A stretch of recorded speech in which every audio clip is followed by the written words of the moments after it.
નમસ્કાર. દિવસભરના તાજા સમાચારોમાં તમારું સ્વાગત છે. તમારી સાથે હું છું પિનલગીરી ગોસ્વામી.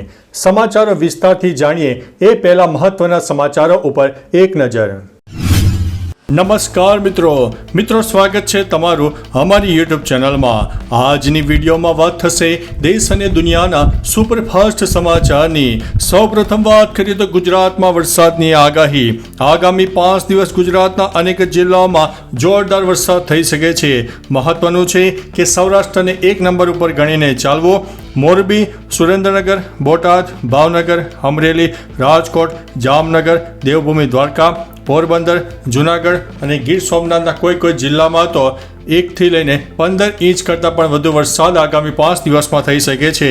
સુરત, તાપી, ડાંગ, નવસારી અને વલસાડમાં પણ 1 થી 4 ઇંચ વરસાદની શક્યતા. મધ્ય ગુજરાતમાં અમદાવાદ, ગાંધીનગર, ખેડા, મહીસાગર, પંચમહાલ, દાહોદ, છોટાઉદેપુર, વડોદરા, આણંદ, ભરૂચ અને નર્મદામાં પણ હળવાથી મધ્યમ અને કોઈ જગ્યાએ મધ્યમથી વધુ વરસાદ થઈ શકે છે. બનાસકાંઠા, સાબરકાંઠા, પાટણ અને મહેસાણામાં પણ હળવા મધ્યમ વરસાદની શક્યતા. જો કોઈ જગ્યાએ લોકલ ડેવલપમેન્ટ સર્જાઈ જાય તો આગામી 5 દિવસ એક સાર્વત્રિક વરસાદનો માહોલ સર્જાય. ઉપરાંત કચ્છના ખાવડા સહિત લખપત, અબડાસા, માંડવી, મુન્દ્રા અને અંજાર અને ભચાઉ અને ગાંધીધામ અને રાપરના પણ અનેક જિલ્લાઓમાં વરસાદની શક્યતા વધુ છે. એકંદરે સાર્વત્રિક વરસાદનો માહોલ જોવા મળશે. મિત્રો મહત્વનું છે કે લુણાવાડામાં ધોધમાર વરસાદથી જળબંબાકાર થઈ ગયો છે. લુણાવાડામાં ધોધમાર વરસાદથી જળબંબાકારની પરિસ્થિતિ. જ્યાં જુઓ ત્યાં પાણી જ પાણી. શહેરના નીચાણવાળા વિસ્તારોમાં પાણી ભરાયા હતા. વિભાગે મહીસાગર જિલ્લા માટે તો 3 કલાકનું ઓરેન્જ એલર્ટ પણ આપી દીધું હતું.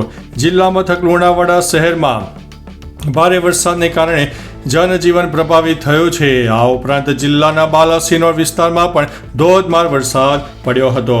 મિત્રો અન્ય મહત્વના સમાચારની વાત કરીએ તો 20થી વધુ વિદ્યાર્થીઓનું રેસ્ક્યુ. ભાવનગર જિલ્લાના મહુવા તલગાજરડા ગામેથી શાળામાં ફસાયેલા 20થી વધુ વિદ્યાર્થીઓને રેસ્ક્યુ કરીને સુરક્ષિત જગ્યા પર લઈ જવામાં આવ્યા છે.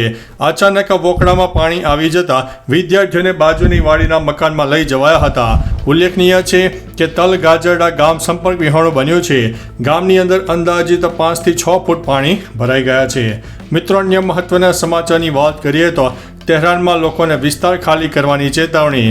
ઇઝરાયલ ડિફેન્સ ફોર્સે ઈરાનની રાજધાની તહેરાનમાં હુમલા પહેલા લોકોને વિસ્તાર ખાલી કરવાની ચેતવણી આપી છે.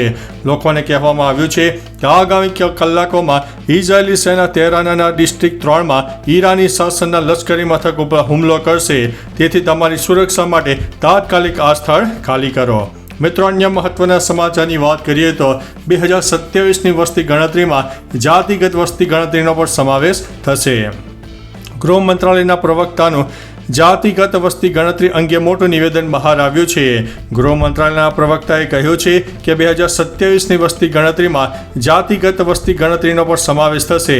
તેમણે કહ્યું છે કે ગેજેટ સૂચનામાં જાતિગત વસ્તી ગણતરીનો કોઈ ઉલ્લેખ નથી તેવી ખોટી માહિતી ફેલાવવામાં આવી છે. પીટીઆઈને ટાંકીને આ માહિતી પ્રકાશવામાં આવી છે. મિત્રો અન્ય મહત્વના સમાચારની વાત કરીએ તો વરસાદને લઈને અંબાલાલ પટેલની મોટી આગાહી. હવામાન નિષ્ણાત અંબાલાલ પટેલની આગાહી મુજબ આજથી રાજ્યમાં ગાજવીજ સાથે વધુને વધુ વરસાદ જોવા મળશે. આજથી હજુ પણ અનેક સિસ્ટમો સક્રિય બનશે. અરબી સમુદ્રમાં લો પ્રેશરને કારણે 18 અને 19 જૂને દક્ષિણ ગુજરાત, દક્ષિણ સૌરાષ્ટ્ર અને પશ્ચિમ સૌરાષ્ટ્રના ભાગોમાં અતિભારે વરસાદની સંભાવના છે. 22 જૂન પછી બંગાળની ખાડીમાં સિસ્ટમ સક્રિય થતાં 26 થી 30 જૂન દરમિયાન પણ અતિભારે વરસાદની શક્યતા રહે છે. મિત્રો અન્ય મહત્વના સમાચારની વાત કરીએ તો ઈરાન યુદ્ધ નહીં જીતે તેવું ટ્રમ્પે જણાવ્યું છે. ઇઝરાયલ અને ઈરાન વચ્ચે મિસાઇલ અને ડ્રોન હુમલાઓ વચ્ચે સોમવારે યુએસ રાષ્ટ્રપતિ ડોનાલ્ડ ટ્રમ્પે ઈરાનને ચેતવણી આપી હતી. G7 સમિટમાં ટ્રમ્પે કહ્યું હતું કે ઈરાન આ યુદ્ધ જીતી રહ્યું નથી. ઈરાની સરકારે ખૂબ મોડું થાય તે પહેલાં વાટાઘાટો કરવી જોઈએ. મિત્રો અન્ય મહત્વના સમાચારની વાત કરીએ તો વિસાવદરની ચૂંટણીમાં થયું ચોંકાવનારું સેટિંગ.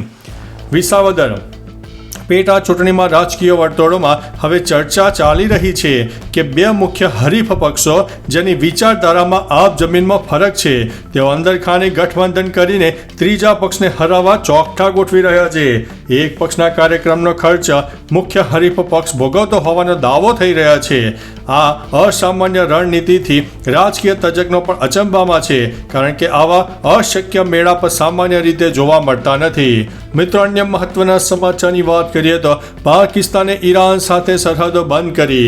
પાકિસ્તાને પડોશી ઈરાન સાથે તેની બધી સરહદો અનિશ્ચિત સમય માટે બંધ કરી છે. આ માહિતી ઈરાનની સરહદે આવેલા બલુચિસ્તાન પ્રાંતના વરિષ્ઠ અધિકારી કાદિર બક્ષ પીરકાની દ્વારા કરવામાં આવી હતી. જોકે સરહદ પર વેપાર પ્રવૃત્તિઓ પર કોઈ પ્રતિબંધ નથી. ઈરાનથી પરત ફરતા પાકિસ્તાની નાગરિકો માટે પણ સરહદો ખુલ્લી છે. મિત્રો, અન્ય મહત્વના સમાચારની વાત કરીએ તો આર્ટિફિશિયલ ઇન્ટેલિજન્સનો વધતો વ્યાપ. એઆઈ આધુનિક ટેકનોલોજીનો પાયાનો પથ્થર બની ગયો છે. સ્માર્ટ સહાયકોથી લઈને મેડિકલ ડાયગ્નોસિસ અને સેલ્ફ ડ્રાઇવિંગ કાર સુધી એઆઈ આપણા રોજિંદા જીવનને વધુને વધુ સમાવિષ્ટ થઈ રહ્યું છે. એઆઈ ડેટા વિશ્લેષણ, આગાહીઓ અને ઓટોમેશન દ્વારા ઉદ્યોગોમાં ક્રાંતિ લાવી રહ્યું છે, કાર્યક્ષમતા વધારી રહ્યું છે અને નવા ઉકેલો પ્રદાન કરી રહ્યું છે. ભવિષ્યમાં એઆઈનો પ્રતાપ વધુ વિસ્તરશે તે હવે નિશ્ચિત છે. મિત્રો, અન્ય મહત્વના સમાચારની વાત કરીએ તો ટ્રમ્પની ચેતવણી, તમામ લોકો તહેરાન ખાલી કરો. ઇઝરાયલ અને ઈરાન વચ્ચેનો સંઘર્ષ 5મા દિવસે પણ ચાલુ છે. સોમવારે રાત્રે ઇઝરાયલે તહેરાન પર અનેક હવાઈ હુમલા કર્યા. આ દરમિયાન ઈરાને ઇઝરાયલની રાજધાની તેલ અવીવ અને હાઇફા પર બોમ્બમારો કર્યો. આ દરમિયાન યુએસ રાષ્ટ્રપતિ ડોનાલ્ડ ટ્રમ્પે બધાને તાત્કાલિક ઈરાનની રાજધાની તહેરાન ખાલી કરવાની ચેતવણી આપી છે. તેમણે કહ્યું છે કે ઈરાન દ્વારા પરમાણુ કરાર પર હસ્તાક્ષર ન કરવા એ મૂર્ખામી છે. મિત્રો, અન્ય મહત્વના સમાચારની વાત કરીએ તો અમરેલીમાં મેઘતાંડવ, ભૂકા બોલાવી નાખ્યા. અમરેલી જિલ્લામાં અનરાધાર વરસાદ પડ્યો, જેના કારણે મોટા પ્રમાણમાં જનજીવન પ્રભાવિત થયું. ભારે વરસાદના પગલે અમરેલી જિલ્લાની સ્થાનિક નદીઓમાં પૂર પણ આવી ગયું. કેટલીક જગ્યાઓ પર પાણી તો ગામમાં ઘૂસી ગયા અને ગામના રસ્તાઓ પર નદી વહેતી હોય તેવા દ્રશ્યો પણ સર્જાયા હતા. ક્યાંક વાહનો તણાયા તો ક્યાંક વાહનો ફસાયા. તંત્ર દ્વારા રેસ્ક્યુની ફરજ પડી હતી. ખેતરો પણ બેટમાં ફેરવાયા છે. મિત્રો, અન્ય મહત્વના સમાચારની વાત કરીએ તો US aircraft carrier Middle East તરફ રવાના થયું છે. US aircraft carrier US Nimitz દક્ષિણ ચીન સમુદ્રથી પશ્ચિમ તરફ આગળ વધ્યું છે. શિપ ટ્રેકિંગ ડેટા અનુસાર યુએસ નિમિત્ઝ મધ્ય પૂર્વ તરફ રવાના થયું છે, જ્યાં હાલમાં ઇઝરાયલ અને ઈરાન વચ્ચે તણાવ અને સંઘર્ષ વધી રહ્યા છે. પ્રદેશમાં પરિસ્થિતિની ગંભીરતાને જોતા યુએસ નેવી દ્વારા આ પગલું રાજકીય રીતે મહત્વપૂર્ણ માનવામાં આવે છે. જોકે યુએસ અધિકારીઓએ આ સંદર્ભમાં કોઈ માહિતી આપી નથી. મિત્રો, અન્ય મહત્વના સમાચારની વાત કરીએ તો એર ઇન્ડિયાની ફ્લાઇટમાં ટેકનિકલ ખામી. સાન ફ્રાન્સિસ્કોથી મુંબઈ આવી રહેલી એર ઇન્ડિયાની ફ્લાઇટના એન્જિનમાં ટેકનિકલ ખામી સર્જાઈ હતી. જોકે ફ્લાઇટને કોલકાતામાં સુરક્ષિત રીતે લેન્ડ કરવામાં આવી હતી. આ ફ્લાઇટ અમેરિકાથી કોલકાતા થઈને મુંબઈ જઈ રહી હતી. ટેકઓફ પહેલા ખામી જોવા મળી હતી. ત્યારબાદ પાયલટે મુસાફરોને વિમાનમાંથી નીચે ઉતરવાની જાહેરાત કરી. ટેકનિકલ ખામી બાદ વિમાનને એરપોર્ટ ઉપર પાર્ક કરવામાં આવ્યું હતું. મિત્રો, અન્ય મહત્વના સમાચારની વાત કરીએ તો ભારતમાં બાસમતી ચોખાના ભાવ ઘટી શકે છે. ઈરાન અને ઇઝરાયલ વચ્ચેના તણાવને કારણે ભારતમાં બાસમતી ચોખાના ભાવ ઘટી શકે છે. ઇઝરાયલ સાથે યુદ્ધને કારણે ઈરાન આગામી અઠવાડિયામાંથી ભારતમાંથી બાસમતી ચોખાની આયાત ઘટાડી શકે છે. નિકાસમાં વધારો થવાને કારણે છેલ્લા 2 મહિનામાં દેશમાં બાસમતી ચોખાના ભાવમાં 15 થી 20% વધારો જોવા મળ્યો હતો. હવે નિકાસ ઘટતા ભાવ ઘટી પણ શકે છે. મિત્રો, અન્ય મહત્વના સમાચારની વાત કરીએ તો પ્લેન ક્રેશમાં 131 ડીએનએ મેચ થયા. એફએસએલની ટીમ દિવસ અને રાત કાર્ય કરી રહી છે. અમદાવાદ વિમાન દુર્ઘટનાના મૃતકોની ઓળખ માટે એફએસએલ અને એનએસએફયુની ટીમો ગાંધીનગરમાં દિવસ રાત ડીએનએ મેચિંગ કરી રહી છે. હર્ષ સંઘવીએ રાત્રે 11 વાગે એફએસએલની મુલાકાત લીધી હતી.